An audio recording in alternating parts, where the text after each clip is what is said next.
10 second করে দেব, আমি আবার আসছি স্যার, 10 সেকেন্ড, মণিশঙ্করদাকে 10 সেকেন্ড, মণিশঙ্করদা 10 সেকেন্ড, আমি প্রত্যেকের কাছে মুখে এইটাকে মারলাম, ওখানে গুলি ছুড়লাম, সেটা হতে পারে।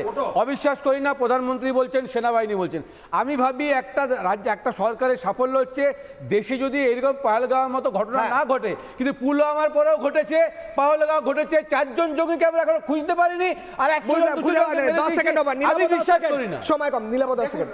ভারতবর্ষ বরাবরই পাকিস্তানের চোখে চোখ রেখে উত্তর দিয়েছে, আগে পাকিস্তানকে দ্বিখণ্ডিত করে দিয়েছে, এবং আগামী দিনেও যখন যেই সরকার থাকুক আমরা ভারতবাসী হিসেবে চাইবো পাকিস্তান যদি আবার ভারতের দিকে চোখ তুলে দেখায় তাহলে সেই চোখকে উপড়ে নিতে, এটা আমরা ভারতবাসী হিসেবে চাইবো এবং আমরা পারবো।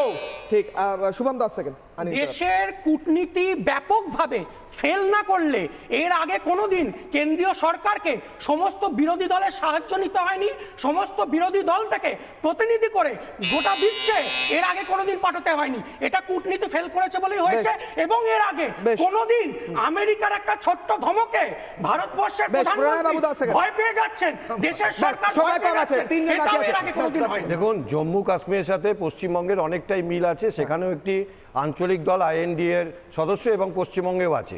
পশ্চিমবঙ্গে যখন শামশেরগঞ্জ হয়, পশ্চিমবঙ্গের মুখ্যমন্ত্রী যদি বলে যে BSF পাথর ছুঁড়েছে, তাহলে এরকম ঘটনা ঘটতে পারে যখন স্থানীয় প্রশাসনের মদত থাকে জঙ্গিদের সাথে। সেই জন্য কোনো ঘটবে না একথা বলা যাবে না, কিন্তু ঘটলে তার প্রত্যুত্তর পাকিস্তান পেয়ে যাবে। 10 সেকেন্ড দ্রুত। হ্যাঁ, কিশলয় 2008-এর আক্রমণে স্যার যার কথা বলছিলেন, নিরীহ নাগরিকরা মুম্বাইয়ের বুকে মারা গেছিল। সেদিন সরকারের অংশ ছিল সম্ভবত তৃণমূল কংগ্রেসও। সেদিন যদি সরকার সাহস দেখাতে পারত প্রত্যাঘাত করা, তাহলে এই ঘটনা ঘটতো না 2025-এ। কিশলয়, যেই প্রশ্নটা আপনি আমাকে করেছিলেন, যারা ভারতবর্ষের থেকে, ভারতবর্ষের এই মাওবাদী গোষ্ঠী যারা সন্ত্রাসবাদীর রূপ নিয়ে নিরীহ ভারতবাসীকে, আমাদের সোলজারকে মারছে, আমাদের শক্তিকে মারছে, তারা বেসিক্যালি সন্ত্রাসবাদী। আমার এখানে শেষ করতেই হচ্ছে, এই ভারতের বুকে থাকুক, ভারতের বাইরে থাকুক, যেখানে থাকুক, বিশ্বের যেখানে, প্রধানমন্ত্রী ক্লিয়ার করে দিয়েছিলেন যে সীমান্ত কোনোভাবে এখানে লিমিটেশন নয়, সীমান্তর কথা নয়, যেখানেই থাকুক এই পৃথিবীর, সেখানে গিয়ে সন্ত্রাসীদের খতম করা হবে।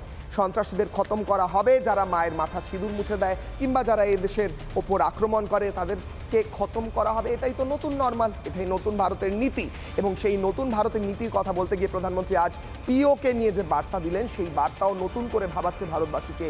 এবার কি তবে আরও বড় কোনো অ্যাকশন হতে চলেছে পিওকে নিয়ে? নজর থাকবে সেই দিকে। আপনারা দেখতে থাকুন রিপাবলিক বাংলা। নানা ধরনের কন্টেন্ট দেখার জন্য লাইক করুন, শেয়ার করুন আমাদের ফেসবুক পেজ, সাবস্ক্রাইব করুন আমাদের ইউটিউব চ্যানেল। পাশাপাশি অন্যান্য ব্রেকিং নিউজের জন্য অবশ্যই চোখ রাখুন রিপাবলিক বাংলায়।